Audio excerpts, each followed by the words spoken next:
Hello everyone and welcome to today's African Wild Earth live at the waterhole session. It's the 17th of December, it's 11 o'clock here in South Africa. Starting here with a beautiful, what's he doing? Beautiful elephant here at Elephant Pan, aptly named. I'm just trying to see what this boy's doing. It looks like is he eating soil there? Interesting. Anyway, my name's Kelly. I'm going to be with you for the next couple of hours, trying to work out what some of these animals are up to. But this looks like he's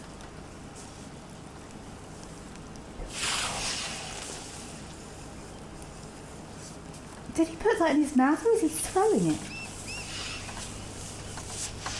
It looks like he's throwing it. Shame, boys. There's no nice mud for you. Please do remember, we are very much live and interactive. Please do make an appearance on the show this afternoon. You're welcome to get in touch via WhatsApp, X at Wild Earth live on Facebook, Instagram Wild Earth Official, or on our YouTube channel at Wild Earth. We love to hear from everyone that is joining us today. See, he put that in his mouth.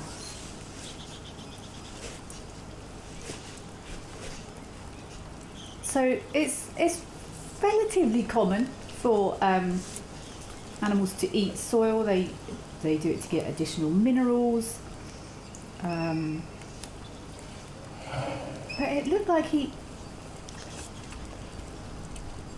ate a bit, and he also threw a bit. Maybe there was a bit he didn't like in there. But it's fairly common. You often find sites where animals gather, even particularly high in maybe calcium or sodium. It's incredible that they just know what they need to obtain and also know how to obtain it. Look at here doing this though. I thought for a second maybe he was kicking some mud up because he didn't have anything nice to bathe with, but he definitely looks like he's eating this now.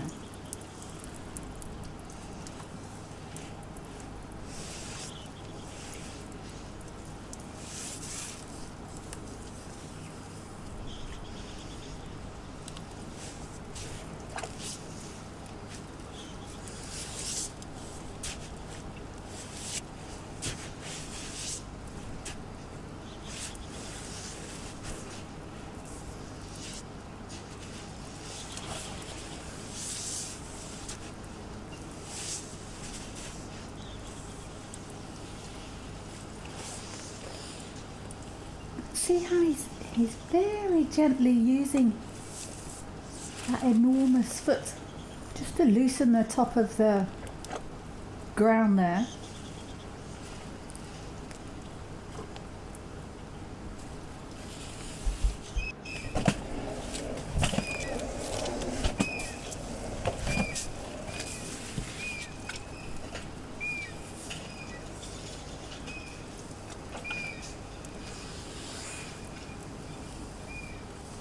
Interesting behaviour. Many animals, lots of the antelope, birds, also known to, there's a black, looks like a black wind stilt in the background. Also known to utilise it, but I've never seen elephants here doing it. Kim Fastino, good afternoon. Good afternoon to you, Kim Fastino. Thank you for joining us. Mercedes Bean, greetings, Wild Earth crew and chatters. Happy Wet Waterhole Wednesday. That looks like he's had enough now. Ari, good morning to you too. Thank you for being here, Ari.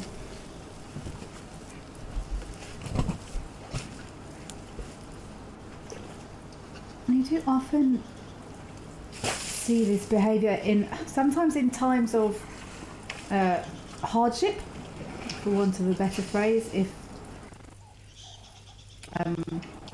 not too much food around, animals aren't getting what they need from what they're eating, but not always.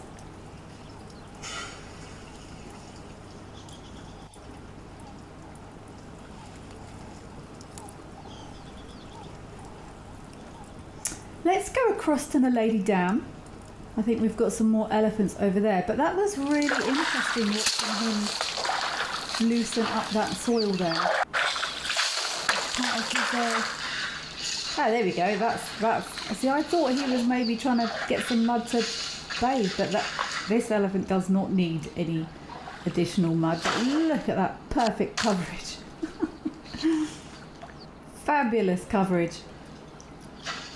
Excellent substrate there.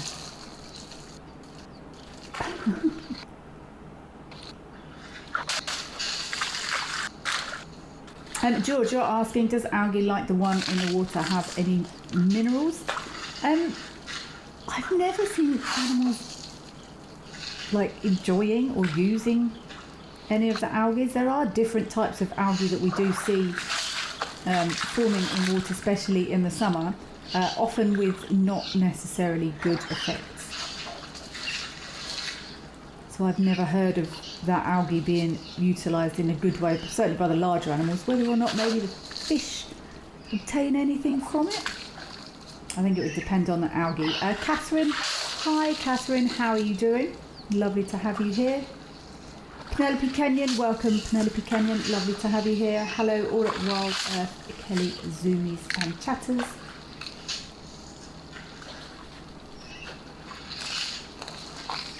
These elephants are having a blast here at the Lady Dam. So this isn't too far from where I am. It's going to be about 37 degrees today here in the Lowfell. So these animals are getting a lovely splash in nice and early. Mr. Elemental, good morning. Your name always makes me smile. Good morning to you too.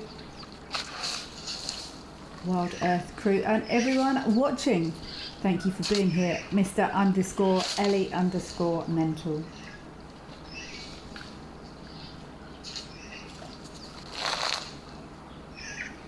Matt, hello from Australia.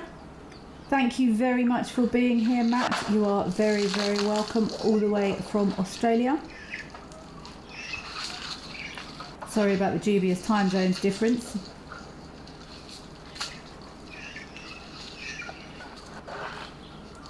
I'm not sure where you are in Australia, but I know the time differences are pretty vast.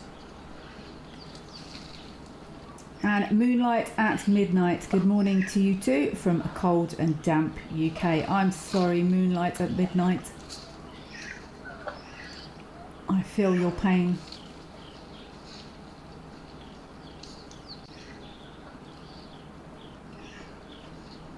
My nod to British Christmas is in effect. I have eaten mince pies, I have a poinsettia and some tinsel, and that's as far as I'm going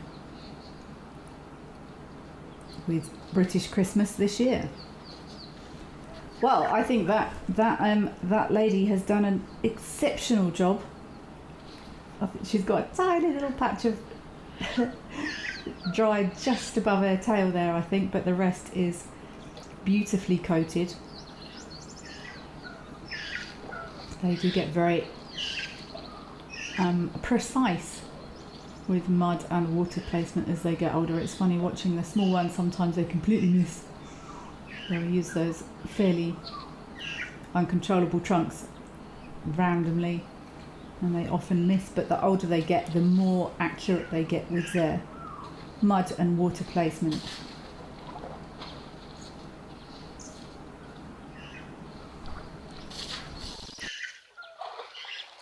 Jason, I hope you're well. You're asking, what role do elephants play as ecosystem engineers? Wow, that's an excellent question. Many. I think one of the... Oh, there's lots. I'm trying to think what angle to come from. I think one of the most obvious ones is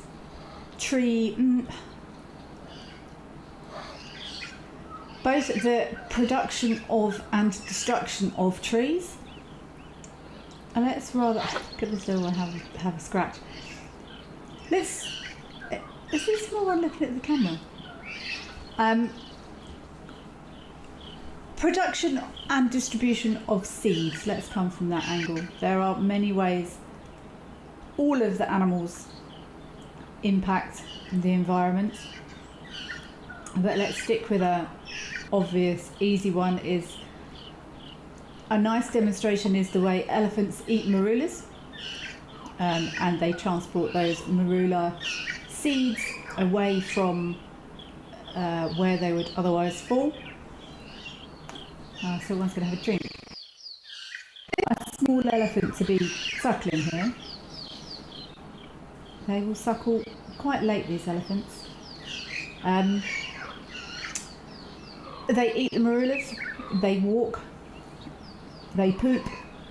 Those marulas are then deposited in perfect balls of compost and moisturiser. So one nice, clear, obvious way is the distribution of seeds. I think I read once that there are lots of trees or fruits that they almost need to pass through an elephant's digestive system to get through those very tough kernels. And I think it was something like, in elephant populated areas, something like 70% of acacias seeds have passed through an elephant, or some crazy high percentage like that. But that is a very clear, obvious way, Jason, that elephants play a part as ecosystem engineers. Let's go across to Lentor. These elephants have given us a beautiful display of mudding. And let's see who we have. We've got the baboons. One of my favourites to watch.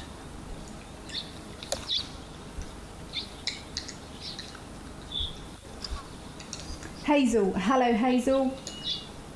That baboon just got a fright. You're a Joburg girl, now living in cold London. You're missing SA so much. I feel you, Hazel. I hope you can, by proxy, enjoy some South African scenes through us here on our waterhole shows. But yeah, my heart is most definitely now in South Africa.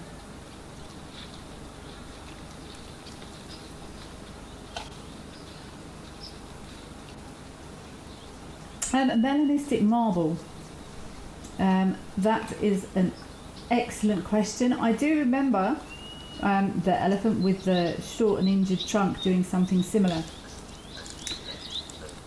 They're so adaptable. I know that little elephant you were talking about, and I'm not sure how much movement he had in the tip of his trunk. If it's the same individual we're talking about, he had sort of a bit of trunk, and then there was an injury, and then the rest of the trunk. I'm not sure how much mobility he had on the tip of that trunk, but they will work around things. If it's workable, animals are so adaptable. They will, if there's a way to work it, they will work it.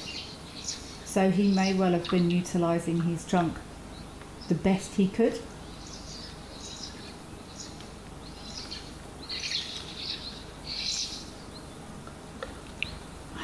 These baboons. I was actually reading yesterday. I did some research into how often baboons adopt other baboons, and my gut had said not super often. They will care for other small ones. Adoption is recorded. It's not super common. But I was actually reading in my Safari Companion by Richard Estes yesterday. I think he says something along the lines of baboon social structure is one of the most complex going, and there are many nuances to baboon family life, many of which we don't understand fully. The version I've got was published in 1999, so I'm sure we've got additional research now. But it was saying lots of the things we see are not maybe completely fully understood in baboon society.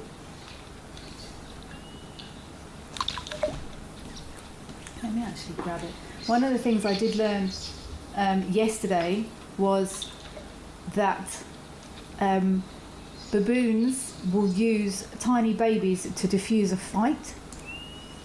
According to Richard Estes, a lower ranking male will sort of hold up a young baby, and it's like a white flag. All aggressive behaviour ceases, which is sort of, it sounds surprising, but it's a bit I was going to say devious, but you can't really apply that word to animals. A bit cheeky.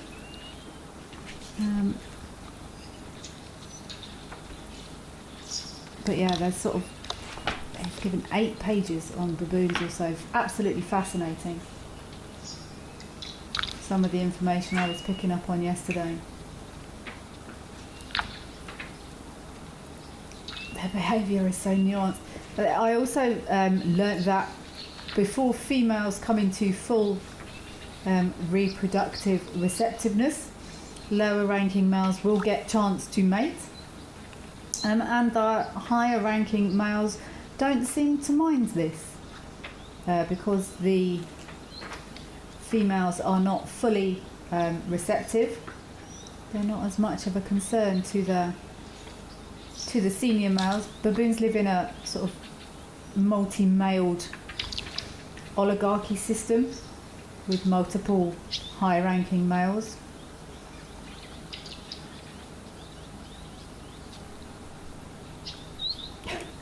I love the way it's a brilliant book. I love the way he phrases things. Mating. Females in pro-estrus invite copulation from practically any male, presenting while showing white eyelids and often lip smacking. He uses beautiful language in this book.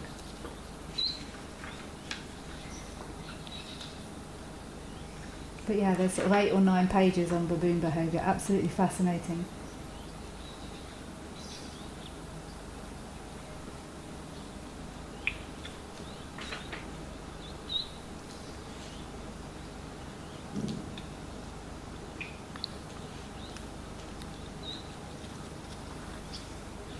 I'm trying to find the statement he made yesterday because oh, here we go. At one of the end points, readers should note that roosting baboons often have a very effective deterrent to disturbers of the peace by showering them with liquid excrement. I thought that was beautifully termed when I read that yesterday. But yeah, he says it's one of the more complex. Okay, social and mating system, according to Mr. Estes. A baboon troop is one of the most complex, subtle societies in the animal kingdom. So there are many subtleties that we may not have perfect understanding of. And I think that's brilliant. Why should we be able to understand everything all the time?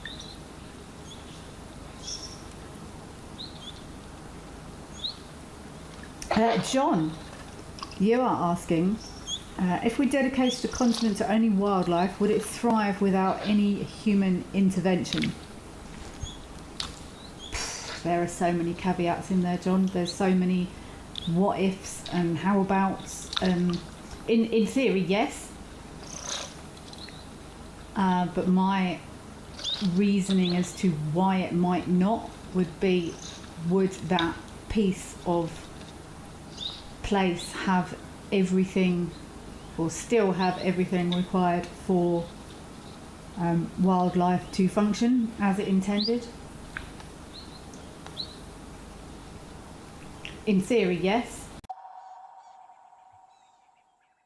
Join me at Mabulla Private Game Reserve from 6 to 11 May 2026 for a 5-night private safari for just 6 guests. Just incredibly exciting. Enjoy guided walks, take part in rhino conservation efforts, and explore Mabulla's beautiful landscapes from open plains to rocky hills, alive with birds, animals, and vibrant plant life. Even a hyena coming into the action as well now. Oh my word! She's stalking the hyena now. Leopard, hyena, lion, all together in one shot. Oh! Woo! This is action-packed.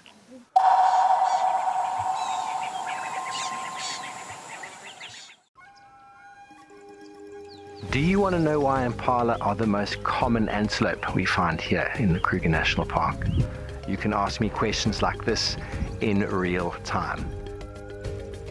Our safaris are live and interactive here in the heart of Africa.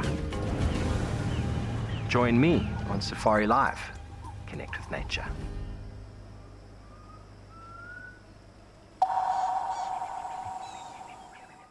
Join our expert guides at dawn for a live, immersive safari as the bush comes to life. Found ourselves a chameleon, and look how he's changed color. Every sunrise brings new discoveries. Pound for pound, a leopard is one of the strongest cats around. Ask questions, share your thoughts, and connect with nature live and in real time. Great excitement, great happiness. Start your day with adventure. Out here, every wild moment counts, and as a Wild Earth explorer, you will not miss out. Watch the Wild Earth channel ad-free 24/7, and you can even rewind if you have missed out on something.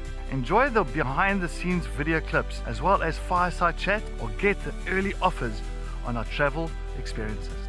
It's the best way to stay connected and be part of the Wild Earth family.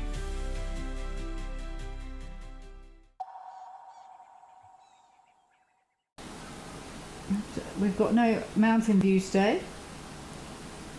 I haven't been seeing so many elephants here, but I've got a feeling it's because there's maybe better water distribution here now. They don't all have to focus on this area. I remember at one point we were seeing eland and elephants and zebra, and there was dust flying and hoofs flying.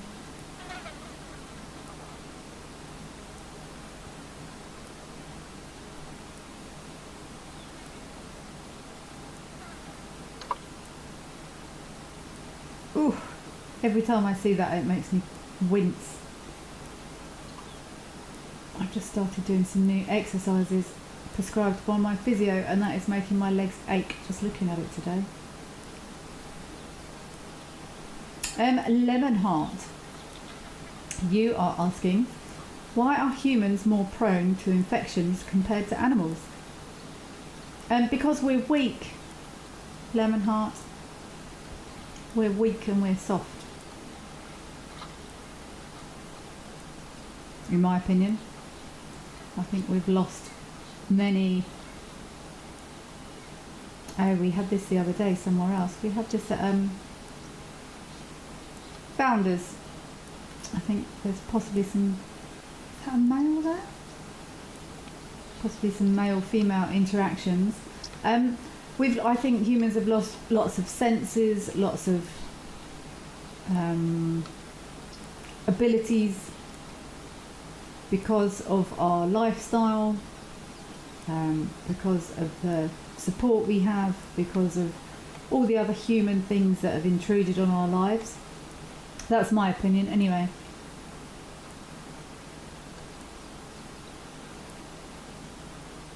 You hear about oh, can I say that? I remember when I was told, I'll use myself because then it's fine. I was told until I was sort of 2 or 3, I was always on a sterile mat and not put on the floor. and I had quite a few colds and coughs and things as a kid, and the theory was that because I hadn't been exposed to germs or viruses or anything like that when I was very small, I had a less of an immune system. And the converse theory is let them crawl around in the mud and eat bugs and they'll build up defence mechanisms naturally. Wildlife and animals have to build up defence mechanisms for infections and all the rest of it naturally, otherwise they'll die, and if they don't have them, then they die. So it's develop resistance or be unable to fight disease. I think that's what it is, lemon heart, personally.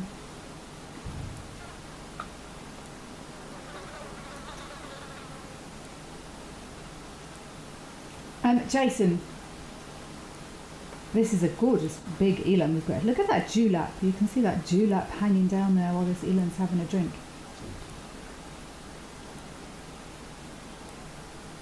No, he's looking a little bit slim. Jason, you're asking, do animals become more aggressive when there are little resources? Yes, I guess. I keep moving away from sort of aggressive. I'm going off the word aggressive or aggression. If you look at it from a point of view that if you've got a cake and someone tries to take your cake and you slap their hand away, are you being aggressive or are you just keeping your cake? That's basically what happens. So limited resources can produce more behaviours to keep those resources, whether it's water or food or another aspect to think about is if something is hungry or thirsty and something makes it jump, is it more likely to react excessively than if it was satiated or relaxed and full and fed and watered? So I think it's a combination of keeping those resources and obtaining them and feeling comfortable and confident as to not to react so excessively. That was a bit of a ramble. Let's go across to Rosie's pan. This lovely eland is making their way back away from the water. So Jason, short answer to that is yes, or I could probably ramble on that one for the rest of the show if you wanted, which would be a slightly longer answer.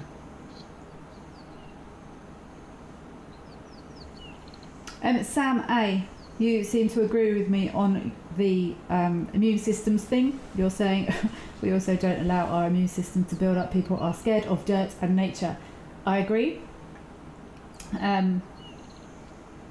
Yeah, 100%. I suppose things like viruses are different.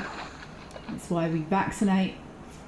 But like just general dirt, and I think it's interesting. Maybe an example would be maybe not quite right.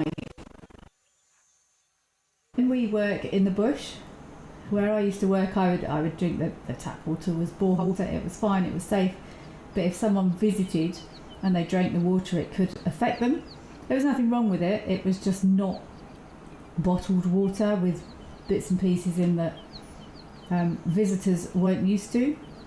But all of us that lived and worked there, our systems were perfectly used to it, so they weren't affected. This elephant's also had a lovely splash here in Rosie's pan. It seems to be, what's the time? 11:30. Elephant splash time, maybe. This is and there's a very obvious way, but this is a young bull, and I can tell. Look how long his front legs look. Come back, boy, and show us your long front legs.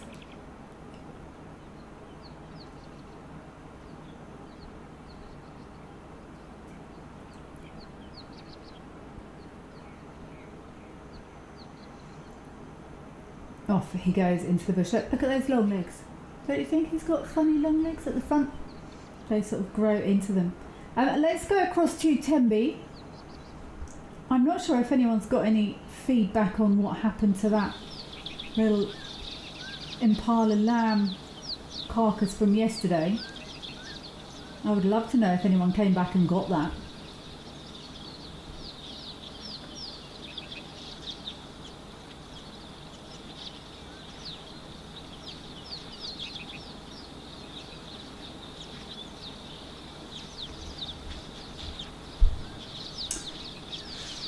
Don't forget, please do get in touch and let us know if anyone did see what happened to that impala carcass from yesterday. I would love to know who came and took it.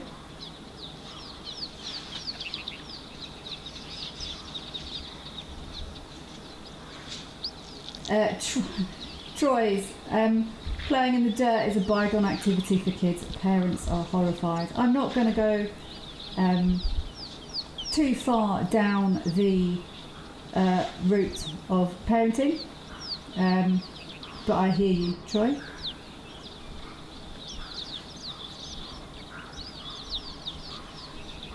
Melanistic marble, irritability is a stress response. It is indeed. The more I've understood things like that, the more obvious it is to see everywhere. I think I mentioned trigger stacking yesterday. It's basically a build-up of events causes a bigger reaction than could potentially be warranted. So the way I use it with guardians and it's actually anyone that's Christmas time. I'm going to go down this route, but just briefly, if you've got dogs, please give them a break over Christmas. If you've got family coming and going and noises and later nights and loud music and lots of different foods and all the rest of it, just make sure they're getting enough of a break. Lots of bites happen in homes during Christmas because dogs are overwhelmed, and I call it trigger stacking. Lots of people call it trigger stacking, and it's the same in humans, as I discovered recently, same in animals, and Jason as a response to aggression around resources. Same in wild animals. It's just behaviour. It's just emotions and behaviour. And the way it would happen in a dog, 6 people have rung on the doorbell that day, visiting and dropping off pies or whatever it is, and then the Christmas tree fell over and made the dog jump, and then it managed to steal a mince pie, but you had to take it off it. And a combination of those events, if at the end of the day someone slams the door and it makes the dog jump, it could promote a much bigger reaction than if all those other things hadn't happened. So exactly as you say, melanistic marble, irritability is a stress response. Oh, I think we might have something happening across at Pilansberg. Let's go have a look. But yeah, wild animals, dogs, humans, all the same. It's a build-up of things. Oh wow! Limbury has just updated that a bush pig fed on the carcass remains yesterday. Wow, that is so cool. I've never seen a bush pig. Oh, what's going on here? This looks like a mildly aggravated. Oh wow! I thought that was going to be a sort of pushy shovey interaction, but that big elephant was just super excited to get into the water. That's very cool. Look at these two individuals, peaceful as you like, all sharing that water nicely. And thank you for that update, Limbury. That's fascinating.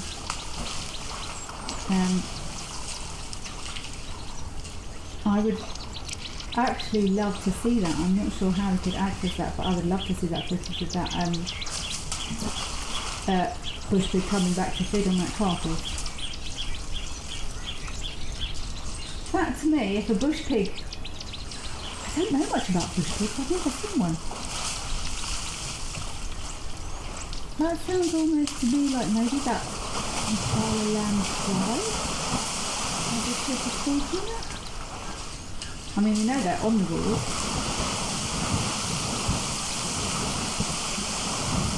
Look at these two big boys having a lovely splash in here.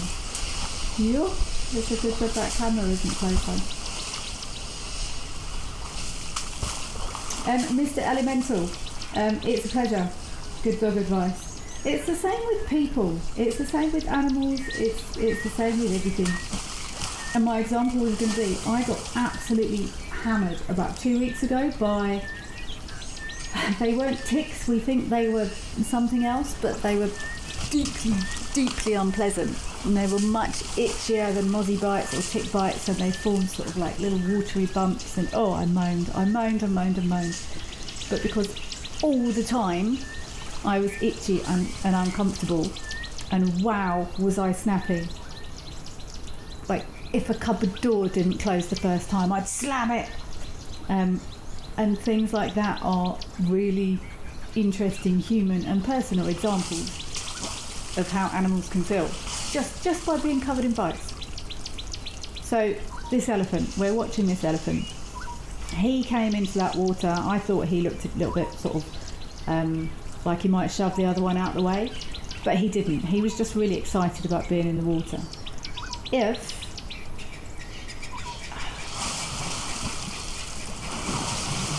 a lion had chased him, maybe if he'd walked into a bush 20 minutes ago and a lion had jumped out and frightened him, he might have walked into that water completely differently, because he'd been upset, he'd been a bit, he was a bit frightened, and he might have come in, shoved that other elephant out the way, and it would have been a completely different interaction.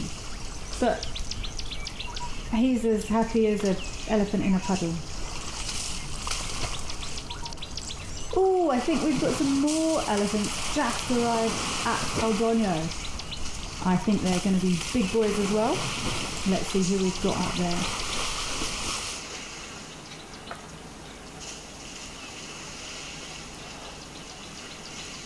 These two have done it. Oh, hello.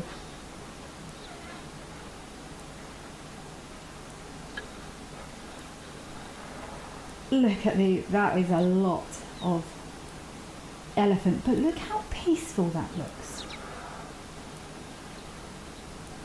Is that... Look, he was just touching him gently on his mouth there. It really how these giants are so incredibly peaceful and gentle with one another. If they're not, they're not.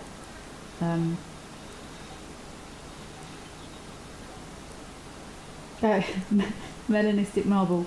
You were talking from personal experience, Kelly, when you said irritability is a stress response.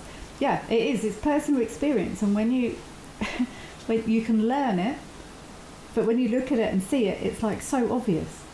It really is. Since I've GV your I liked that just now. When you learn things, you can really see the behaviours in yourself. In other people, in animals. It's clear as the nose on your face, as the saying goes.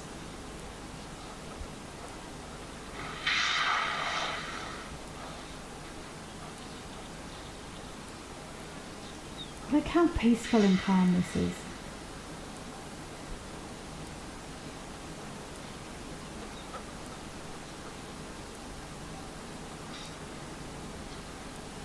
Mariana, hello. Mariana H. Sorry. Thank you so much. It is lovely to be here. I'm glad you enjoyed those splashing Ellies. And now we have some much more peaceful, more refined.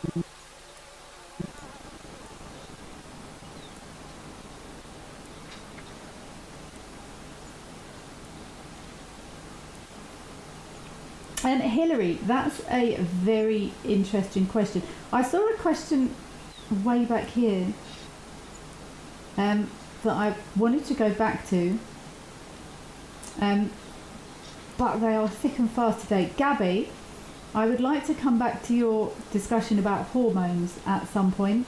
because that is very, very interesting. I haven't forgotten you, Gabby, and I will come back to you.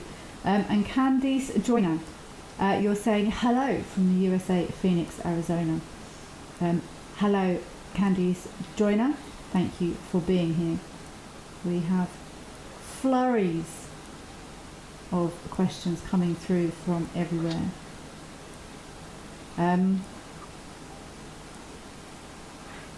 Okay, Hillary, you are asking, do elephants really need their tusks, or do you think they will evolve to not have them anymore? Interesting question. Female Asian elephants don't have tusks, and we are seeing increasing amounts of elephants without tusks in Africa. There have been cases of adult tuskless bulls.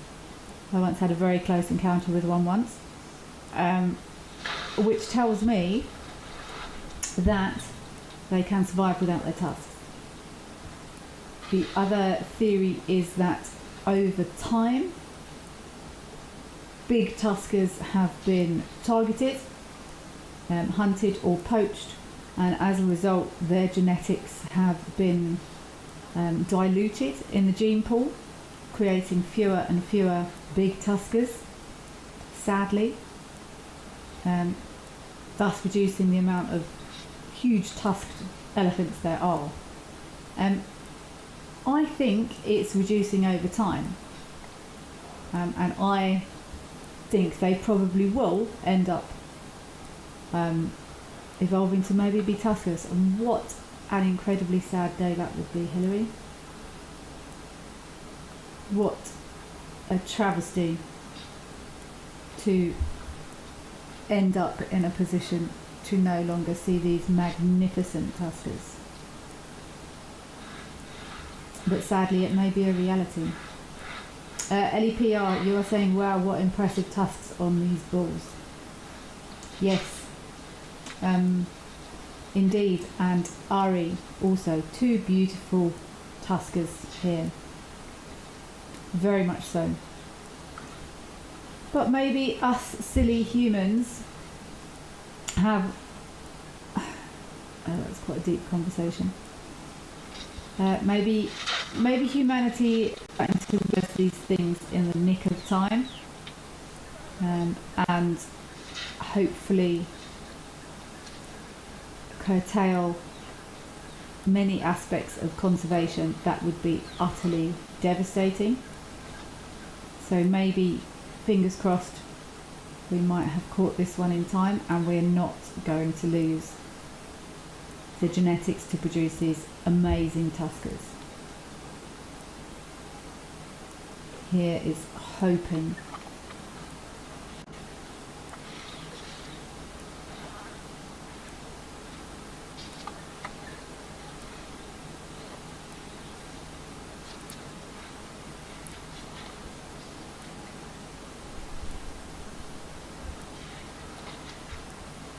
I'm just watching this and I'm wondering why.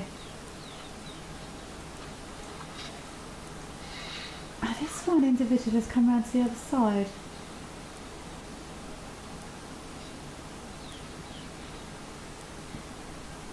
And I've spent a lot of time watching this Aldonio camera, not seeing as many elephants in recent weeks.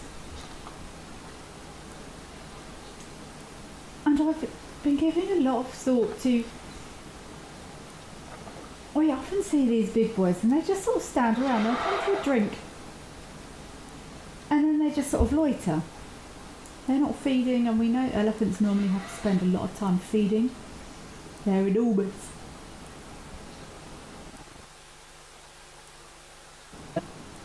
These monster bulls, they spend a lot of time just rest or sort of standing around.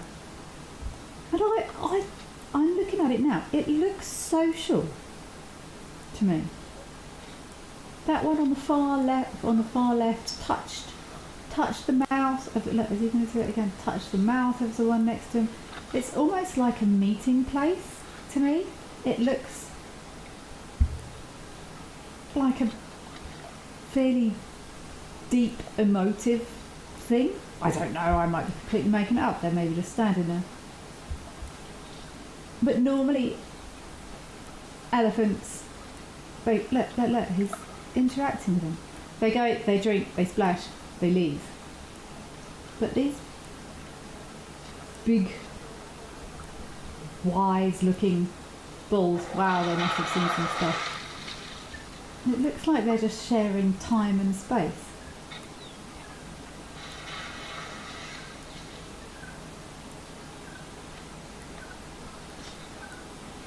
Anise from Hartenbos.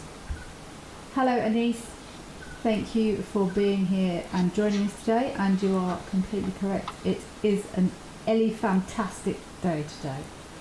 We have elephants all over the place.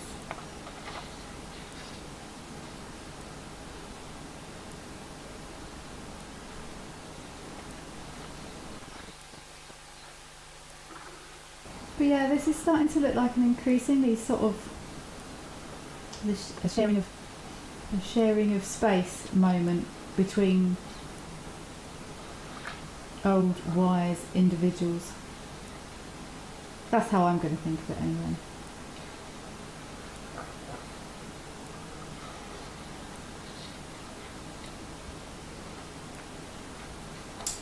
Vuyal, welcome Vuyal. Thank you for being here. You're saying, so the elephants are trying to cool themselves down and covering themselves with mud, or trying to get rid of ticks. Bit of both. Bit of both for you. That mud is nice and cool, and also that mud that sticks on animals, buffalo, rhino especially known for it. It will go hard. Ectoparasites will die, and then they go and spend some time scrubbing them off. And then look, is this third elephant also going to start doing this? Why have they stood there and then they start doing this at the same time? What's that about?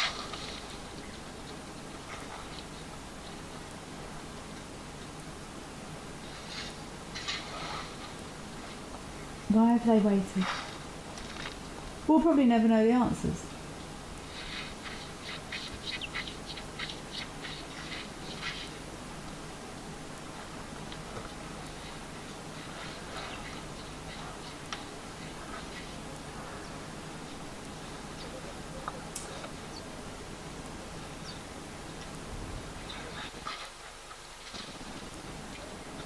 Gabby, while we're watching these boys, Gabby, I'd like to come back to your question from earlier.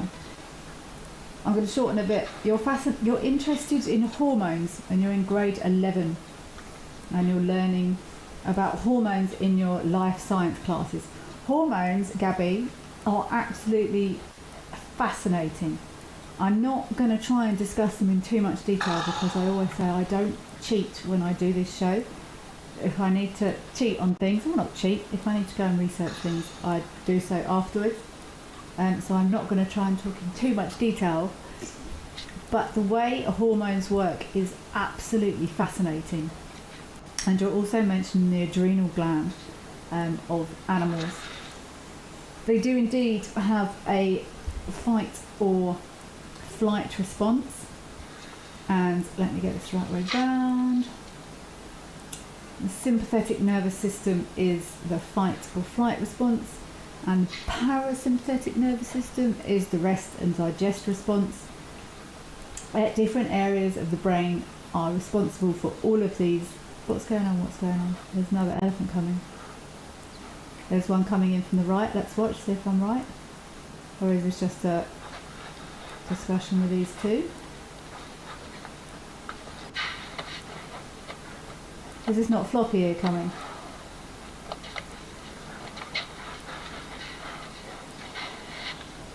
Okay, less peaceful now. Yep. Stand by, Gabby.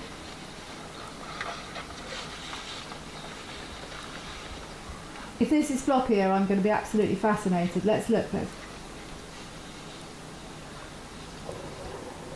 Wow, that was uncalled for.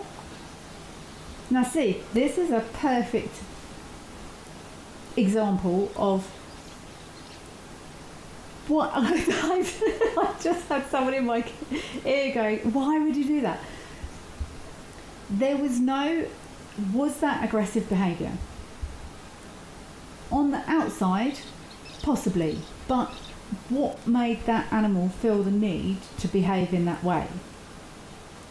It's not. We've seen elephants share this water. We've seen 8 or 9 elephants share this water before. If this was floppy ear and I didn't actually get a chance to see, we know floppy ear can be a little bit out of sorts. Sometimes behave a little bit. It doesn't look like they're coming back. We will keep an eye on this camera, but we'll go over to Tembe in the meantime. But everyone that's watching, try and give a bit more thought into why that would have happened. Was that elephant really just being an idiot? Why would that behaviour have happened? I don't know the answer. But rather than just going, oh look, you chase the other elephants away. Why would that have happened?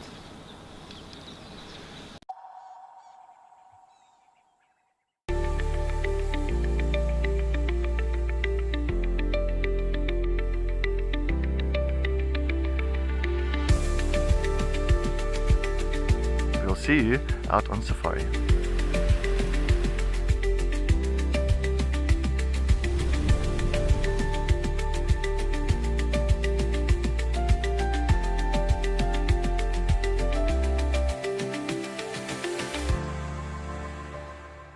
The Wild Earth Impact Foundation is a non-profit that uses the power of wildlife storytelling as a force for good. We create sustainable development projects that showcase conservation stories, empower people, and inspire environmental action. As a registered South African PBO, you can make a tax-deductible donation to the Wild Earth Impact Foundation.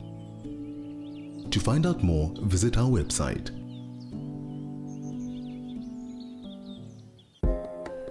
Would you like to know the difference between a male and female wildebeest? You can ask me questions like this in real time. Our safaris are live and interactive here in the heart of Africa.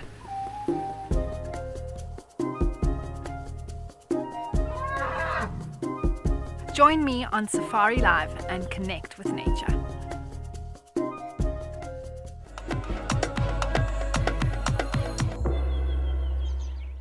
Join our expert guides at dawn for a live, immersive safari as the bush comes to life. Found ourselves a chameleon, and look how he's changed color. Every sunrise brings new discoveries. Pound for pound, a leopard is one of the strongest cats around. Ask questions, share your thoughts, and connect with nature, live and in real time. Great excitement, great happiness. Start your day with adventure. Out here, every moment counts. As a Wild Earth explorer, you won't miss a thing. Watch the Wild Earth channel ad-free 24/7 and rewind if you want to catch something again. Enjoy behind-the-scenes videos, fireside chats, and early access to travel offers. It's the best way to stay connected and be part of the Wild Earth family.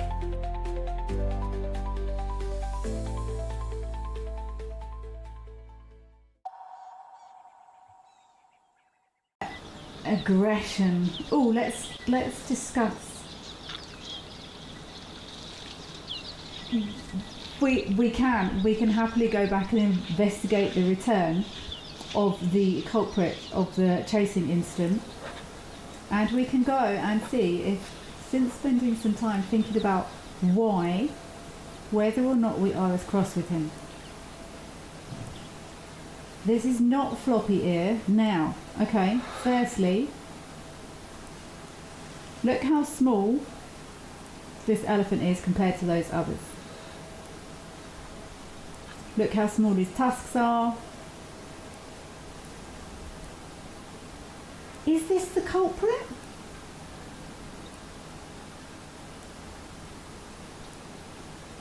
I'm not this is not a big elephant at all. I don't know either. Can anyone confirm? Is this the elephant that just chased the other elephants away?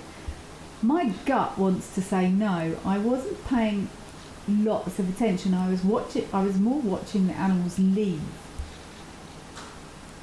It might be. But this is a very small elephant compared to those others, and certainly has much smaller tusks than two of the others that were just chased away.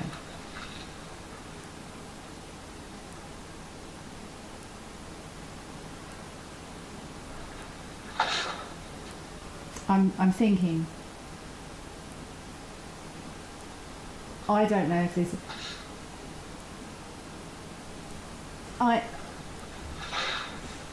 I feel like it might be a different elephant, but okay, let's pretend this is the elephant that chased those others away.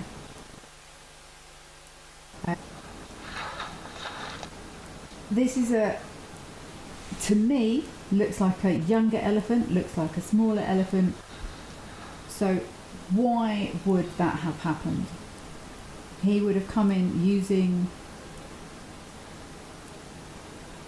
behaviours to obtain access to that water point. He wasn't prepared to share with the bigger, or the elephants with the bigger tusks. Why? Because he wasn't as big as them, wasn't as strong as them, so as a result of that he had to chase them away in order to get access to that resource. Because he was lacking in bulk, lacking in size, and potentially lacking in confidence. That would have been my analysis if this was the elephant that chased the others away. Gabby, it's an absolute pleasure. Please be a vet. I wanted to be a vet for a while as well, many years ago, Gabby, and I also struggled badly with my maths. So please work hard on your maths. The fact that in year 11 you are passionate about hormones and adrenal glands is definitely an excellent sign for your future. So well done, Gabby. I wanted to come back to your question and your comment. To me on the role of hormones and their formation at the moment, without me going back to do a bit of revision. But the more you understand about bodies and brains and stuff, the more incredible it becomes. So stick with it, Gabby. Stick with that maths. And lots of vets, and many vets will admit it themselves, they don't do months or years of training in behaviour, and that's why lots of vets do refer out to behaviour specialists. I've got a very good friend who is a brilliant vet, and she often says to me she'll keep them alive and I can keep them happy. So well done, Gabby. Keep slogging away, and you're always welcome to come and join us on the show, and you can teach me lots of things, I would imagine. Okay, so Ivan, based on what we just watched with these elephants, Ivan, you're asking, does animal insecurity always manifest in aggression? No, it does not. Sometimes stuff runs away, and that is when that fight or flight response kicks in. There are if I talk about them, fight, flight, freeze, fawn, and faint, I think is the other one. And that fainting is that thanatosis, that playing dead response, is one response to panic. Obviously one is to fight, which is your aggressive response, flight, which is your run away. Fawn is a behaviour that animals will sometimes display, which is I'm thinking of horses or foals, they sort of chatter. I'm doing it. They chatter their teeth. They will lower their heads. They will sort of make their eyes look big and cute, fawning around to try and say, please don't hurt me. Freeze. I think I was saying yesterday, important sign to look for. Oh, there's another elephant coming. An important sign to look for in animals when you're waiting for something to happen is if everyone goes very still. See, look, what's going to happen here?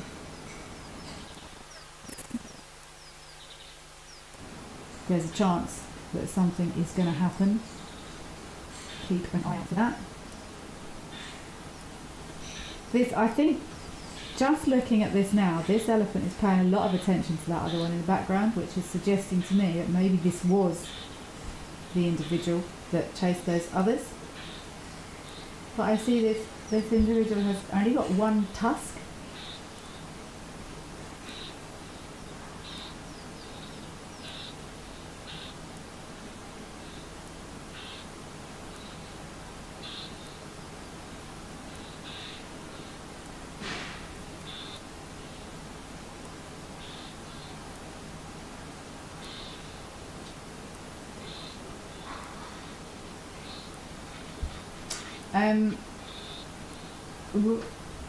Is this... Let's see what happens here. Look, that stiff tail, itchy legs. Melanistic marble, you're saying itchy legs? I think that was displacement behaviour, that elephant scratching its legs. What a coincidence that he suddenly had very itchy legs. Look at that stiff tail, look, look, look. What a coincidence that that elephant suddenly had very itchy legs when he saw those other two start to approach.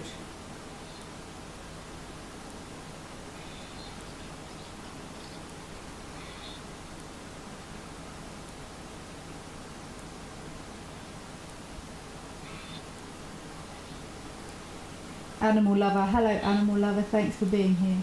You're saying elephants on Wild Earth are your emotional support animals. They are fascinating to watch, and they are sometimes very peaceful, but you see the difference in behaviour as this big guy with the big tusks just came in. No rush, no drama. So who is... And interesting that of those two, there was two elephants of those three. Two had huge tusks and the other one was also one tusk. I feel like that one that came in only had one tusk, smaller animal. For all we know, he might be sore where he's lost one of those tusks. I was always taught seeing an elephant with one tusk gives them extra space. We don't know how that happened, whether there's an infection, whether that animal's sore. And I think we just saw a perfect display of exactly what I've been talking about. An animal with either discomfort or a feeling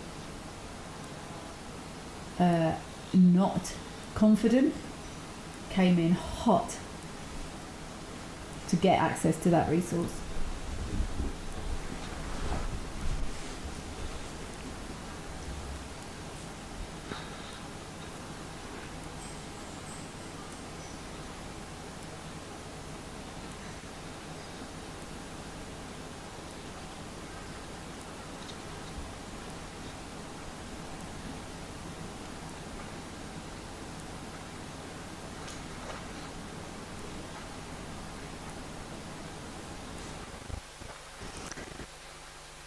Interesting information.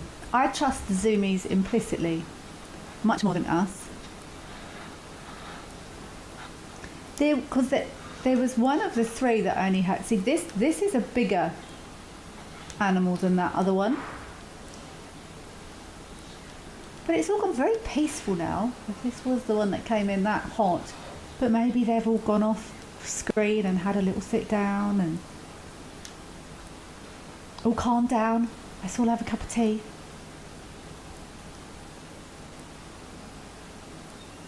I love it. I love it. We'll never know. We can only try and interpret what we see in front of us. Oh, go to Safari Hook with some dramatic zebras. That sounds excellent. See, I could do this all day.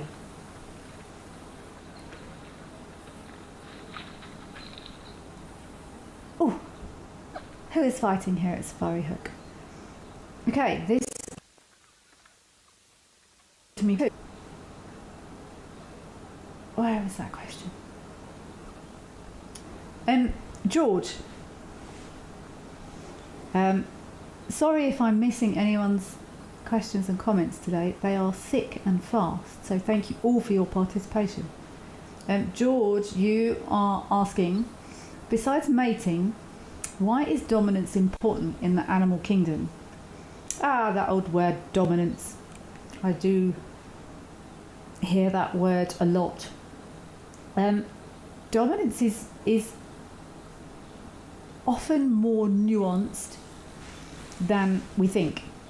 And your question says it very,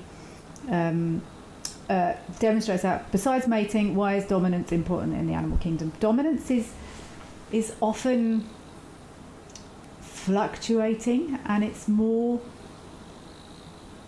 concerning access to things. So as you rightly say, dominance, a dominant male zebra will have access to mating rights, but this doesn't. You see this? See the one with his neck stretched out? He's doing that mouthing thing. Do you remember I just said that's fawning? You can't see it that clearly, but it's sort of, horses do it, baby horses do it. They lower their heads and they snap their teeth. It just did it again. This doesn't look like a serious interaction to me. If there's two adult male zebra that are fighting, you know about it, and they will fight to the death. Sometimes they are absolutely brutal. So yeah, sorry, George. Dominance is often in animals. I normally use the term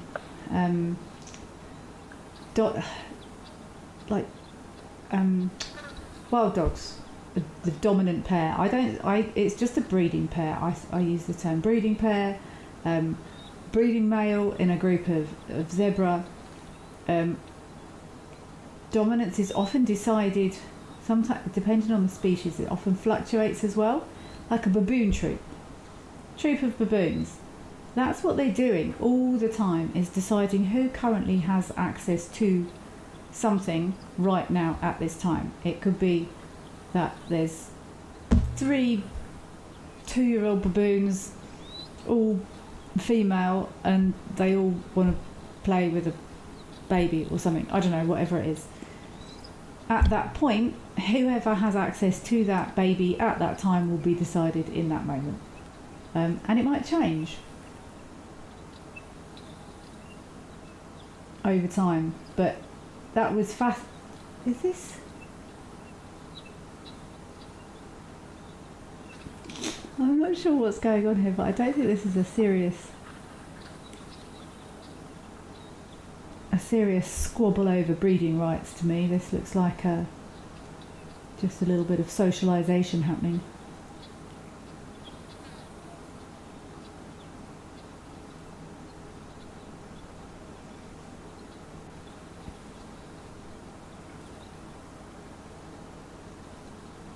Jason, you're asking, why do we get animals that are monogamous and others that are not? Is that also hormone related? I don't think it's hormone related as such, Jason. I would say it's more what a conducive breeding strategy is and what works for that species. I think possibly environmental. If you've got a species of animal that aren't typically gregarious, or I think it will depend on lots of things, Jason. It will depend on social structure, so how they live their lives, where they live, if they are territorial. Territoriality could play a role in whether or not they were monogamous. possibly resource availability. I think there's probably lots of variables, but it's an interesting thing to think about to see if we can find common ground on who is monogamous and who isn't. What's that? There's something... I don't know what that is. Answers on a postcard? What that... There's some Springbok coming in for a drink, but I'm looking at what that wibbly thing is in front of the camera. Springbok really are beautiful antelope that we don't get to watch often. Gorgeous markings on these Springbok. And Lola. Hi Lola, I hope you are well. What is one... Oh, thank you very much, it's a leaf. That was confusing me. Thank you for clearing that up for me. Lola, you're asking, what is one animal in Africa we don't have that I wish we did?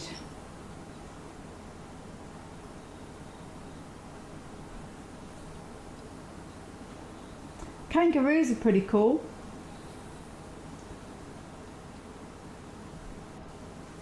I'm just wondering if there would be a niche for kangaroos. What do they eat? Herbivores. We've got quite a lot of herbivores already. I'm not sure exactly what their diet is, whether or not they could slot into something somewhere, but they're just like, who would have thought of that? Kangaroos are awesome.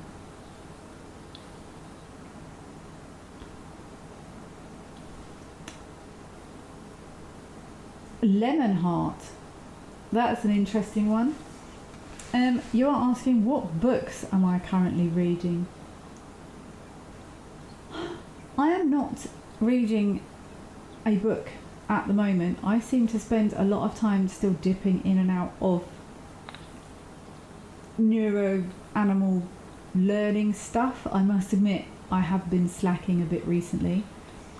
I'm actually going guiding over Christmas, which I'm super excited about.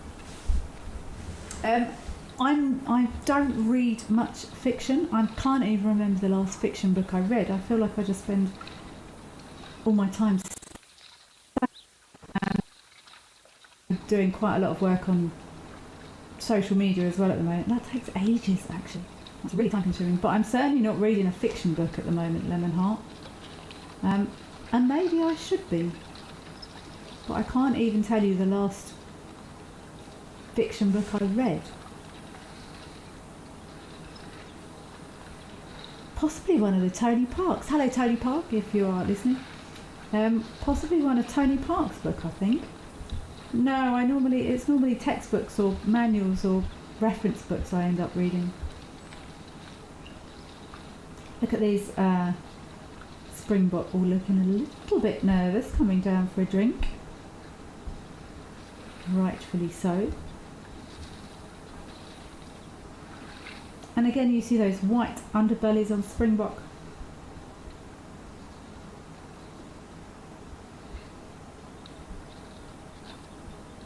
I think this is one of the... I think I've seen lions twice here at Safari Hook on this camera. So no wonder these Springbok are a little bit nervous.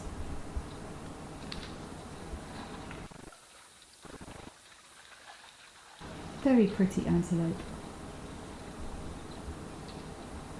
I'm just going back through to see which ones of these questions I've missed today. I've barely been able to keep up.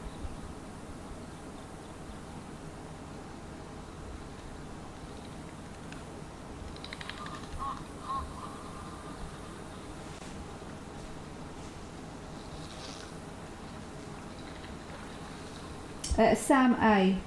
Hello Sam A. Sorry I missed this. You're saying the more you learn about yourself, the more I see yourself in your dog. Slowly starting to understand him after 8 years. It's mad, hey Sam A. When you can see something, it's really, really clear, and it's not till someone goes, oh, have you thought about and you go, oh yeah, that's so obvious. So I'm glad you are also coming around to this revelation of understanding. It's brilliant. The more you see, the more you look, and the more you look, the more you see. Oh, that was quite profound.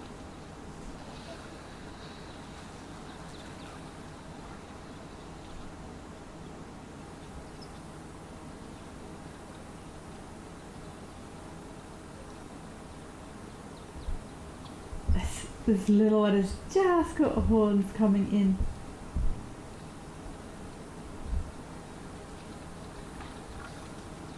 Look at those tiny little points just starting to come through.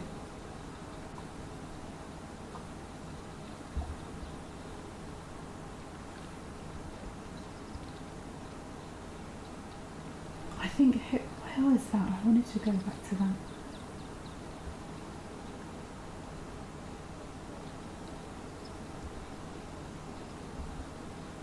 Okay, we have something at Serengeti. I didn't quite catch what it was, but I think it might be quite fat, so it could be absolutely anything. Let's go and have a look.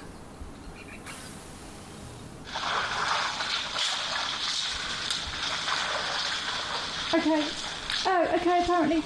Oh, that's quite a nice. Oh, we've got elephants though. That was some sort of fat lizard at Serengeti, and we have some elephants here on the topic. Okay, Lady Macbeth, thank you for sharing this. Most animals are not actually monogamous. They are socially monogamous. There's a very recent study published on this.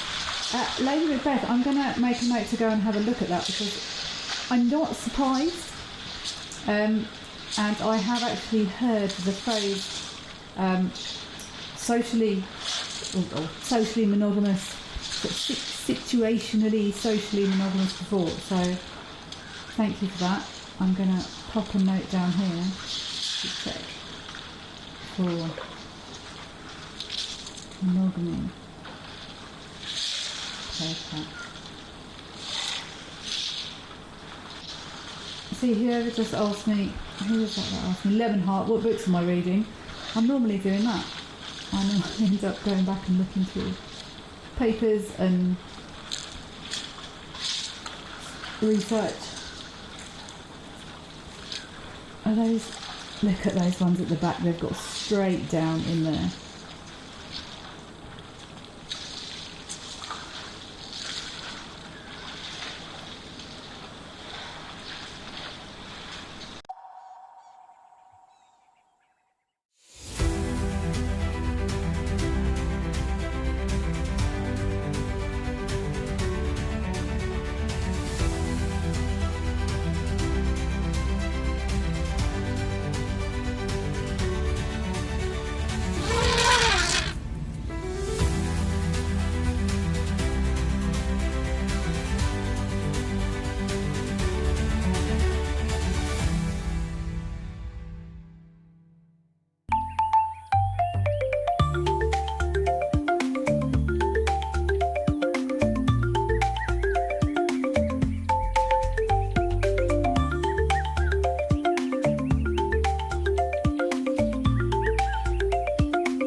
My full name is Cedric Leslie Dold. The best driver at Wild Earth, it is me. I believe I'm the best driver. I think so, because I've... best part of my job, I say, is just to try and look out for these animals, track them down. I love tracking animals. I love looking for, fresh tracks, and if you can find them, it's just at the moment of accomplishment. If I wasn't a presenter for Wild Earth, I would be the drummer for AC/DC. Join our expert guides at dawn for a live, immersive safari as the bush comes to life. Found ourselves a chameleon, and look how he's changed color. Every sunrise brings new discoveries. Pound for pound, a leopard is one of the strongest cats around. Ask questions, share your thoughts, and connect with nature, live and in real time. Great excitement, great happiness. Start your day with adventure. Safari, wine, and waterfalls. The ultimate African adventure. Sip South Africa's finest wines. Experience a world-class safari among Africa's iconic wildlife. And stand in front of Victoria Falls, one of the natural wonders of the world. All this can be yours with Wild Earth Travel, where Africa comes alive.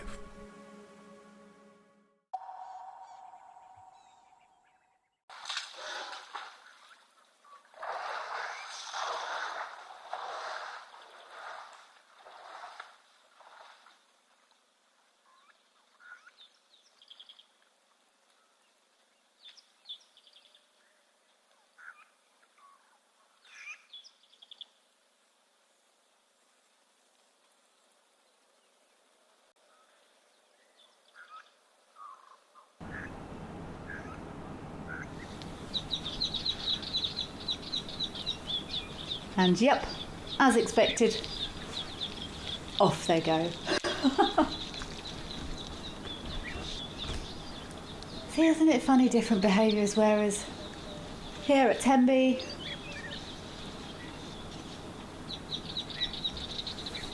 they will often loiter longer.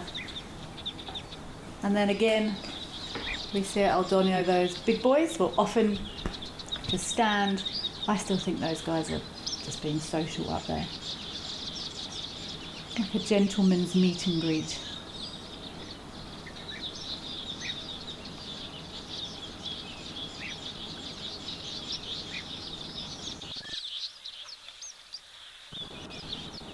Some excellent dust going on here.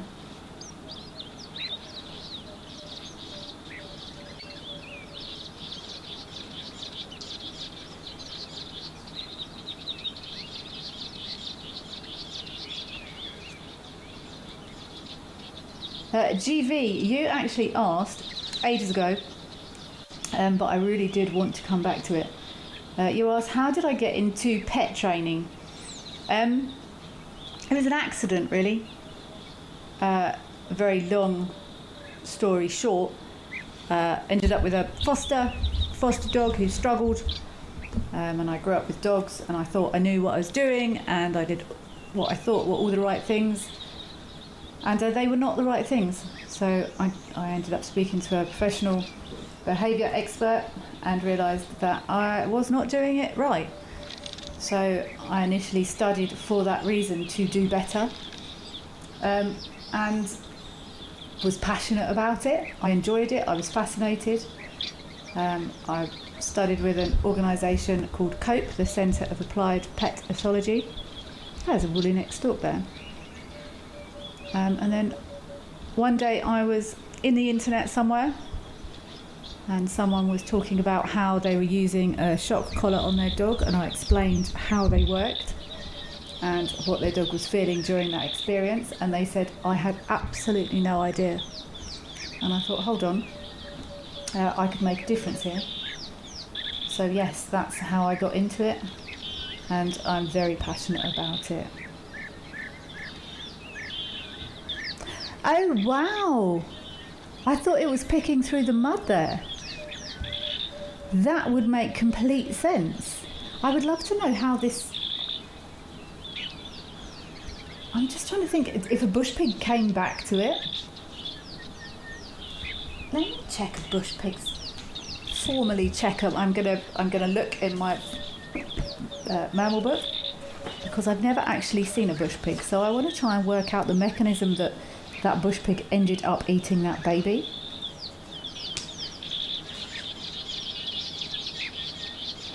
But that would make complete sense that this stork would be finishing off bits and pieces of that carcass.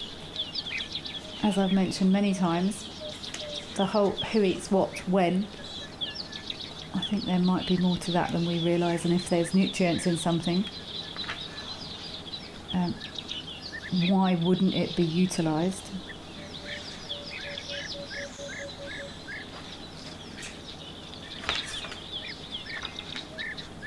Oh, that's sad. I don't think this... Oh no, yes it has.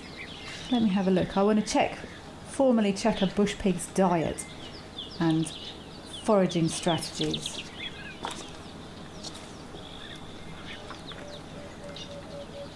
I think I've caught a bush pig once or twice on a trail cam, but I've never seen one in person. In person? In pig?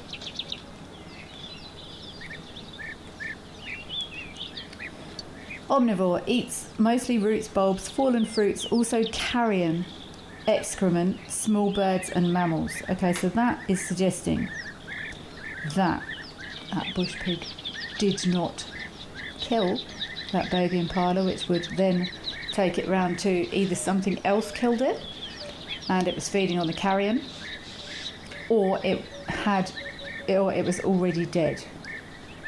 My money is going on to the already dead theory, but again, I find it strange that a female impala would be giving birth next to water. I know we've had feedback from the Zoomies that a bush pig was feeding on it, but I would love to know if that female impala actually gave birth or had a stillbirth there.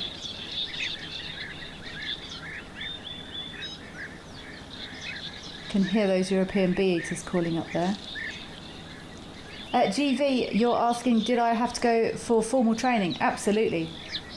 I studied for 3 years. I wrote assessments and exams and did case studies on behaviour cases and had to submit case studies on dog behaviour for review to assessors and get marks back. And I had to, I don't have a degree, so I had for the first time ever to use science-based methods, and I had to make notes on everything and credit everything and every paper I've used and every resource. So yeah, for the first time I had to learn how to do that. So yes, it was very formal, and it's still ongoing, to be honest.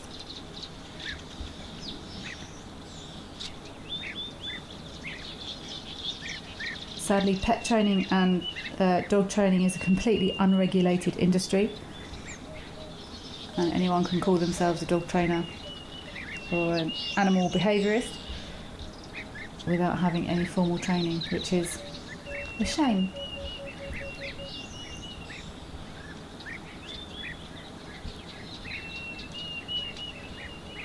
I hear a Deirdre's cuckoo in the background there as well. That's another sound of summer for me, along with those woodlands kingfishers. Deirdre's.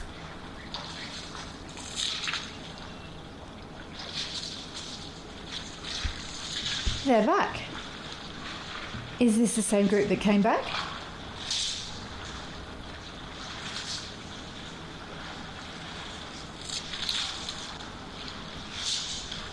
Oh, look at those little teeny tinies.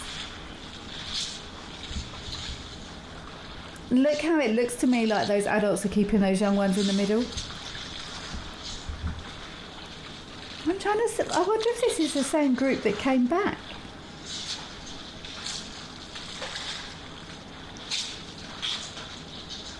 Maybe it is. Maybe the little ones left and they were just so moany. They said, can we go back and swim some more? And they went, oh, go on then, 5 more minutes.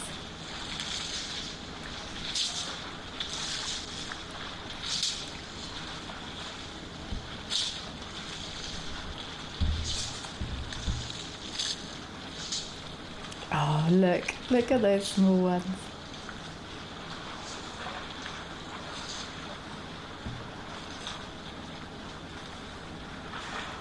Ha, Mr. Elemental, thank you for that. Okay, I stand happily corrected. You said there was an impala giving birth at Tenby at the water's edge a few days ago. Fair play. And it just goes, look, they're doing it again. They're just leaving. Poof, into the bush. It just goes to show these cameras are just so cool. Because my logic and knowledge would say impalas normally take themselves off to a more secluded area. Antelope are normally nervous at water's edges, therefore not making them relaxed enough to give birth, blah, blah, blah, blah, blah. But you saw them giving birth at the water's edge. So There are no right or wrong answers, and this is why I spend so much time going, it depends.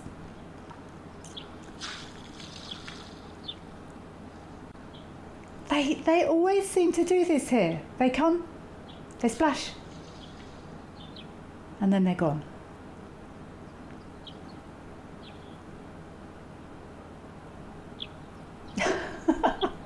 It's always quite frenetic. Always quite frenetic when they arrive at King's Camp. Let's go across to Lentor, see if we've got some birdies up there. EJ, okay, you're saying they're not the same, but because all the adults are dry. Okay, they've obviously got a nice little rotation going on there with those elephants. But again, similar makeup of group, similar breeding herd. They came in, they splashed, and then they left. These look like some gorgeous little fire finches.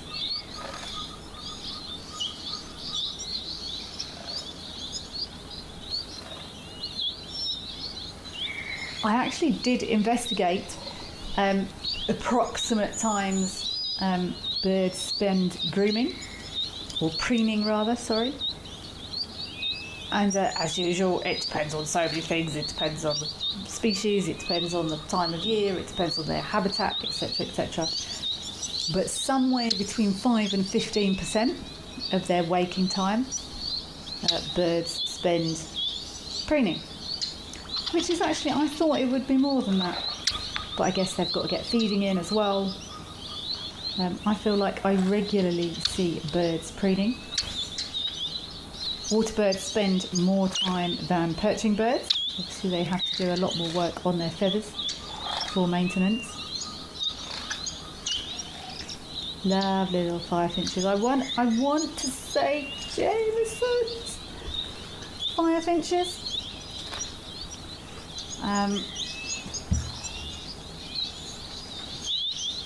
Let me sneakily get my giant bird book out, because I'm not sure what. I'm sure there's more species.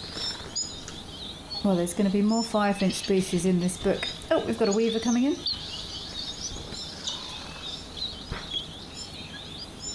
They look like Jameson's firefinches to me, and I'm sure we've identified Jameson's here before, but let me just double check.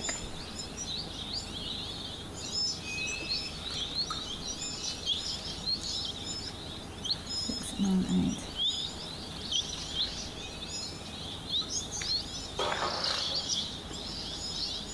Oh, let me look at them nicely. Oh no, are they red-billed? Maybe they're red-billed firefinches. Oh, my page of... Yeah, I think they are actually. I can't see their beaks nicely. They're either Jameson's or red-billed. But yeah, my page of firefinches in this book is 1, 2, 3,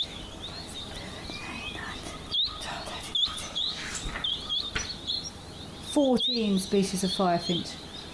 Have we got some blue axebills? Definitely know this one.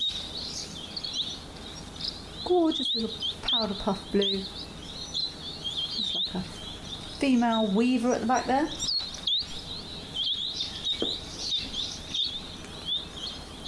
I've got a friend who also had a paradise flycatcher nesting in their garden, and they've got 3 little chickies in their nest. But sadly my pair of paradise flycatchers did not get as far as any chicks. I believe those eggs were taken by a snake. But that is nature. LEPR, you're saying firefinches are mostly here. So gorgeous. They are such pretty birds. I often struggle between Jameson's and red-billed. I have to get a good look at those beaks. Red-billed, the clue is in the name. I think these are red-billed.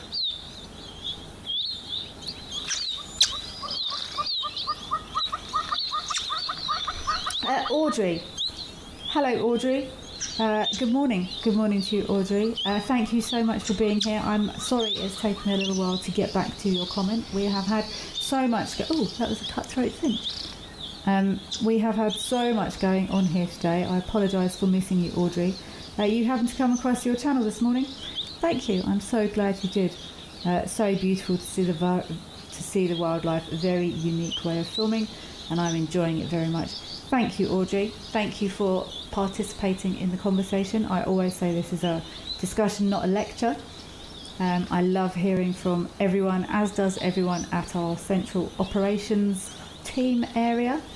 We love to hear from people and know that this is getting out and people are enjoying it. So thank you very much for letting us know, and do call again, Audrey. You are most welcome. That is an emerald spotted wood dove there at the back. I've been going through a phase of trying to find blue spotted wood doves recently, but they don't occur in my area, but for some reason I'm still looking. Nolene, hello. You're asking, why do birds have dust baths? Interesting you should ask. Nolene, it's about grooming, basically. Grooming, preening, keeping ticks, or not so much ticks, mites and things, ectoparasites under control, keeping feathers in good condition. I was actually reading when I was researching how long birds spend grooming. Some birds don't have preen glands, ostriches being very notable. Some of the doves also don't have preen glands. Some other birds have reduced levels of preen oil or less utilised preen glands, and they actually use dust bathing or maybe even anting, that's a confusing thing in birds, to help with grooming and keeping their feathers in good order. Julian Thomas, hello Julian Thomas, my bird saviour, thank you very much. Red-billed firefinch is confirmed, thank you. Thank you for your participation.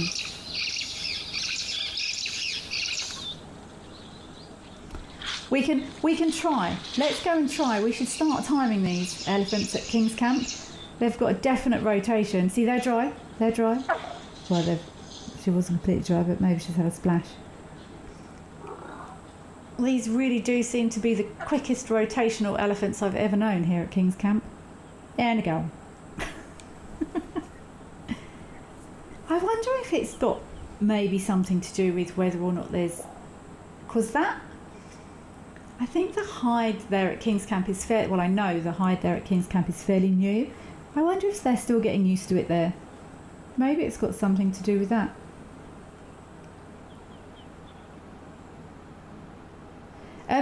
Erica, oh no, I wanted to come back to this.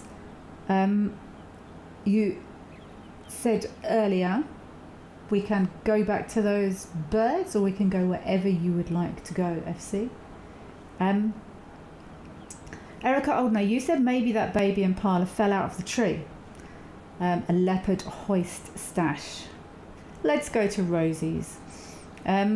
Maybe, but I've normally it does happen, but I've normally found if those little lambs are small, and they're often munched pretty quickly. And often if leopards do drop kills, they will often retrieve them again because, hey, they've worked hard for that and they don't want it to get pinched by a hyena. But it could be, Erica, but the fact that Mr. Elemental has confirmed that there was an impala giving birth at Tenby at the water's edge a few days ago, that tells me, or pretty much confirms, surprisingly, that impalas give birth at water's edges. Oh, all these elephants are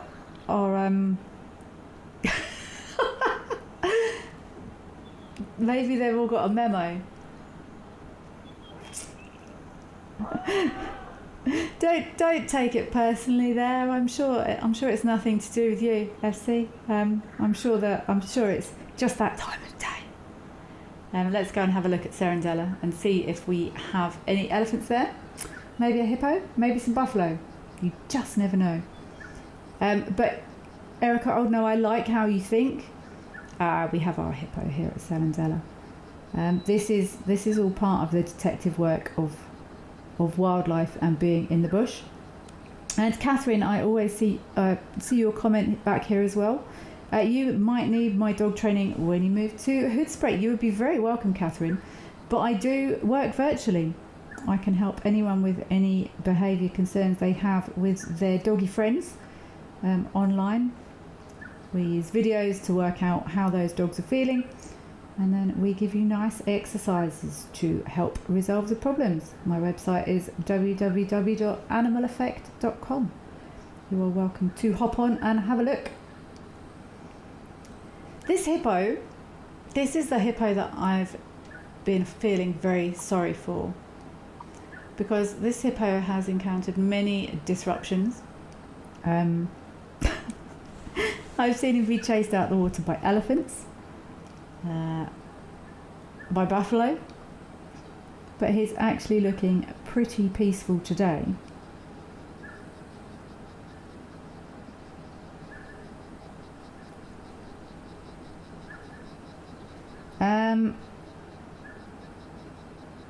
Melanistic Marble, you are commenting on our blue wax bill. You are saying that blue one wasn't as blue as the one you saw the other week, more beige feathers. Perhaps it is male versus female. You could well be right, Melanistic Marble.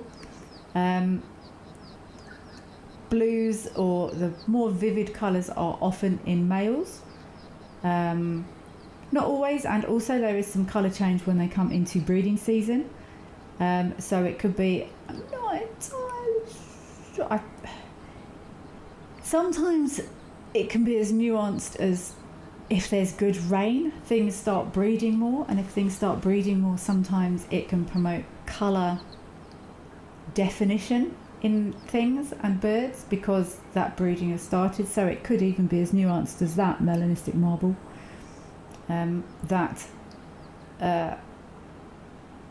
the last couple of weeks, those male birds have started to display more visual colours,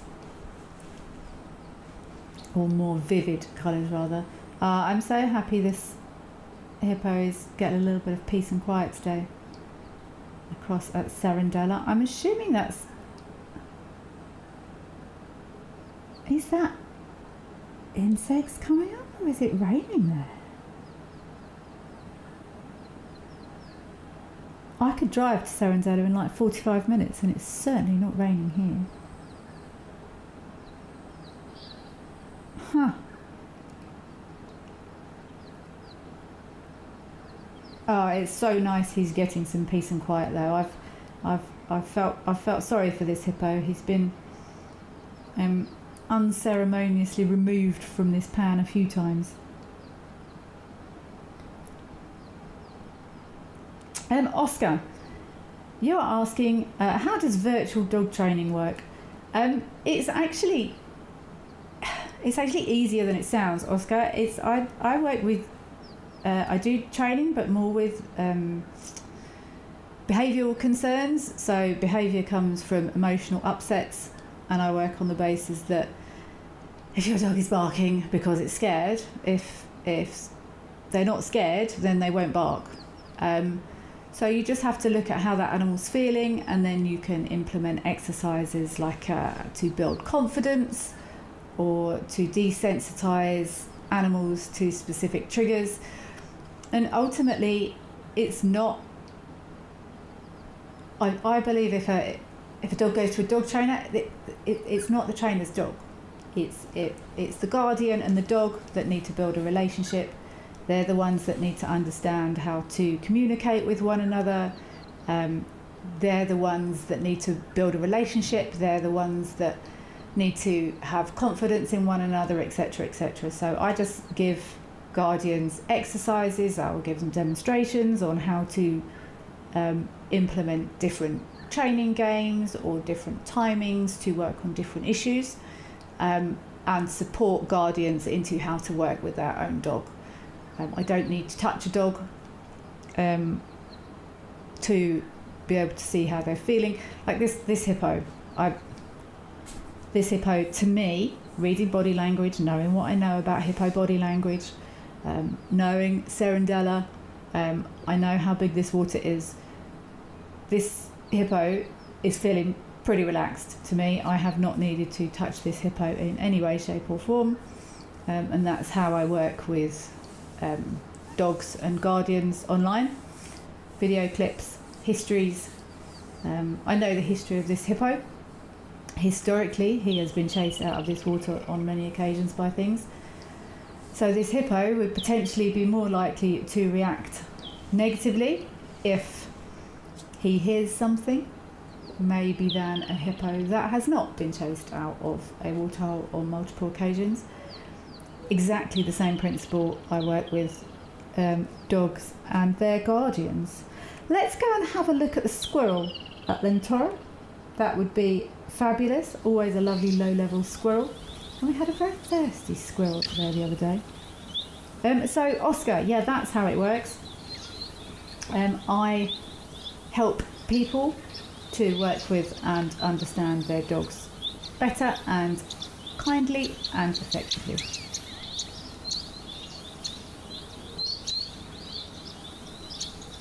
Animal effect with an A, animal effect, or animal emotion, basically. It's where my passion lies. Look at this little squirrel. What's he got? Him, her. It does always interest me that these squirrels hang around out in the open for as long as they do. I love this low level camera here though. Like I can almost hear that little squirrel. Oh, this is a little boy.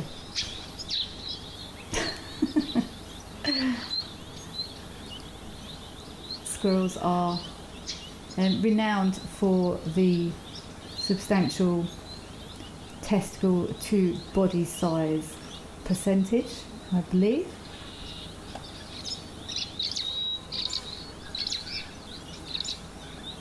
Melanistic Marble, you're saying the hippo was very upset when surrounded by buffalo. I remember, and I think it's happened a few times as well. So, that hippo is going to be more likely to be upset easily. We found the squirrel. Than a hippo that has not regularly been upset by buffalo. It's the same. It's the same with humans. It's the same with animals. It's the same with dogs, in my opinion, anyway. And it is just my personal opinion. If you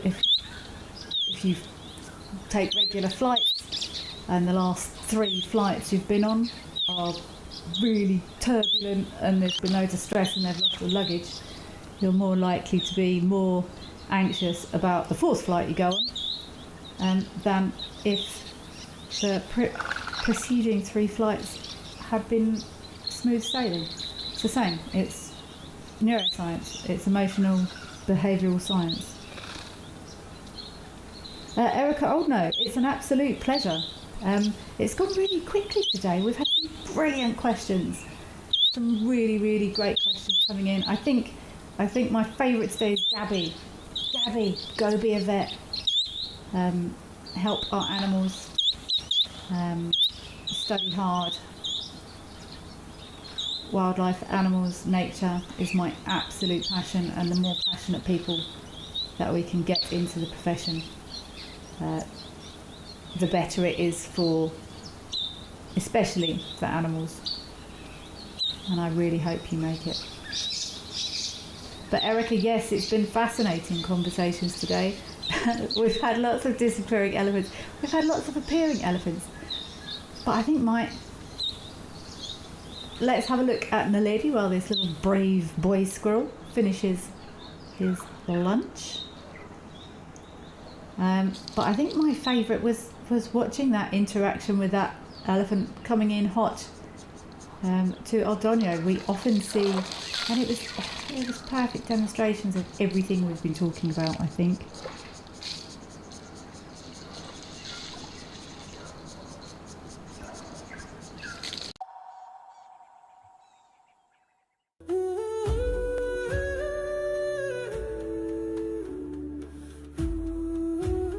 My name is Amy, and behind the camera with me is Paul.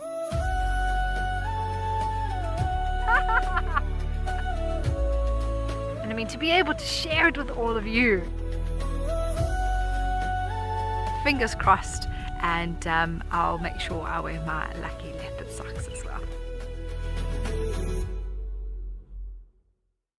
At Wild Earth, we believe every story has the power to create change. That's why we've launched the Wild Earth Impact Foundation, a non-profit dedicated to conservation and social impact. By showcasing conservation stories, we can change lives, protect nature, and empower communities. We have partnered with Empowers Africa to accept tax-deductible donations from US donors. Your donation will help fund critical programs that support our mission. Join us and be part of the change. I get to wake up every morning and go out there and look for cats. I get to create my everyday safari for myself. I grew up in the sort of central eastern suburbs of Johannesburg, fully qualified trails guide and a fully qualified nature conservationist. I love the wild places. I love being in the wilderness. It's probably one of the best jobs I've ever had and probably ever could have. Join our expert guides at dawn for a live, immersive safari as the bush comes to life. Found ourselves a chameleon, and look how he's changed color. Every sunrise brings new discoveries. Pound for pound, a leopard is one of the strongest cats around. Ask questions, share your thoughts, and connect with nature live and in real time. Great excitement, great happiness. Start your day with adventure.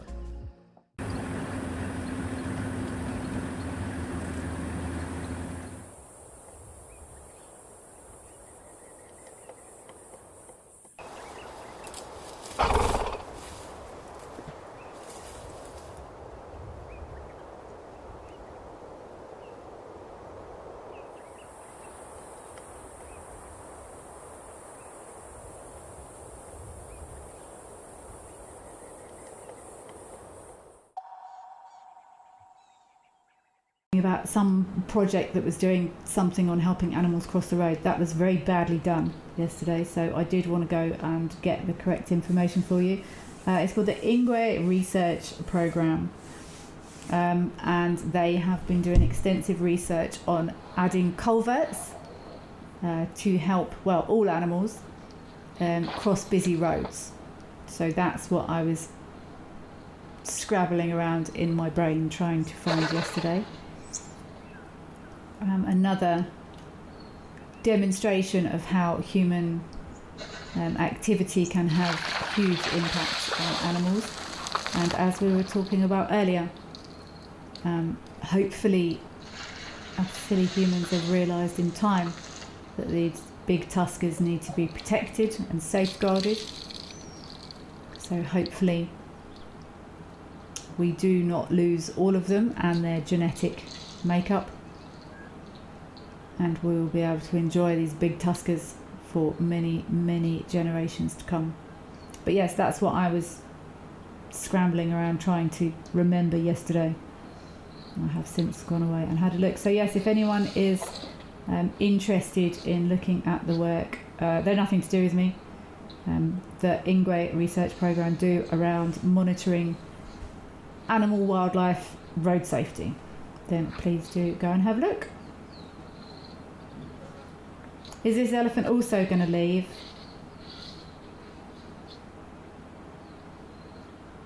Or we're just going to use that nice solid concrete area to have a jolly good scratch? Penelope Kenyon, it's an absolute pleasure, Penelope Kenyon. You are saying thank you to Wild Earth Zoomies and Friendly Chatters. Thank you to everyone there in the chatters for taking part, and also everyone that has got in touch using whatever other mechanisms you have.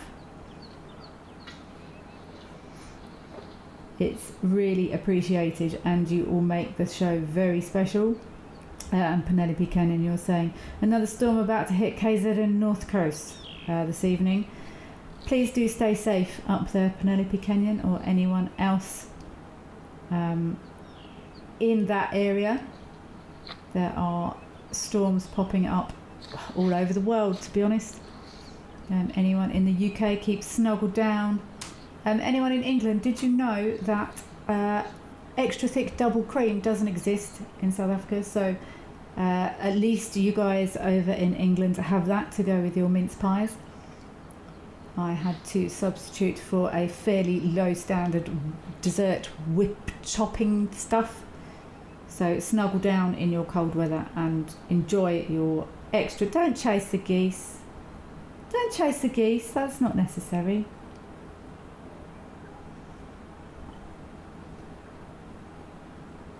EJ, you're saying this elephant did not get the drink and run memo. No, he did not.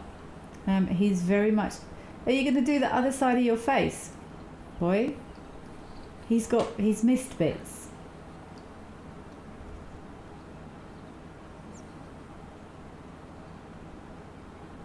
What are you doing?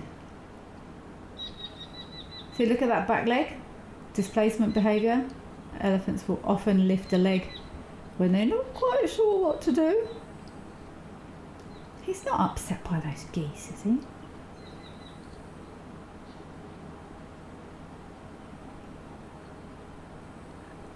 See, this isn't an enormous bull. It looks like he's on his own, but maybe he hasn't been on his own that long, which is why he's maybe a little bit upset. He knows, right? But and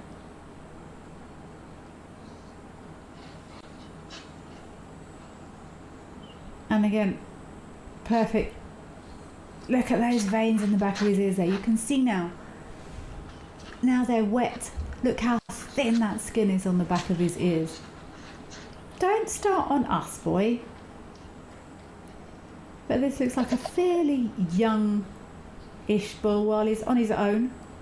Maybe he hasn't been away from his family for too long. Let's leave this boy to go on his way. And we'll head back across to Lantoro for the last couple of minutes of the show. But again, maybe he hasn't been away from his family group for long. He's lacking a little bit of confidence. Not too sure of himself. Ah, there's superb starlings. Ah, it's a starling sharing with the squirrel.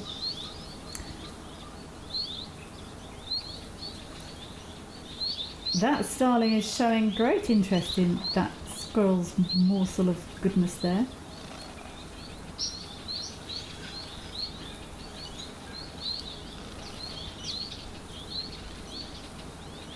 Lenny TYVM, I don't know what that means. Wild Earth FC African and me. Thank you, Lenny. It's been an absolute pleasure.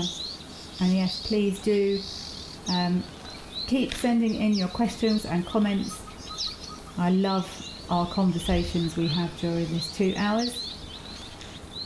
Apologies if I get a bit rambly, but I'm very passionate about many of the topics that we discuss during this time together. LEPR, thank you for being here. LEPR, thank you for your input, as well as Zoomies and Wild Earth. It's been an interesting show again. Very much appreciate it. Thank you, and see you next time. I hope so, LEPR. I'm not totally sure when I'm back, but hopefully I will be. Melanistic Marble, thank you for your input as always. I love ramblings with you. Thank you for being here. It's been an absolute pleasure. Also, you're saying thank you to all at Wild Earth, and bye for now, everyone. I would be inclined to agree. We are coming to the end of the show. It's been full of elephants today, even if some of them have been a little bit quick off the draw, but it's been an absolute pleasure. Thank you all so much for being here. We will leave you with these beautiful red-billed firefinches. Thank you, my birding support group, Julian Thomas. Please do keep watching these cameras. You just never know who or what is going to turn up when. Stay safe out there. Thank you for joining us, and hopefully I will get to talk to you again soon. All the best. Bye-bye.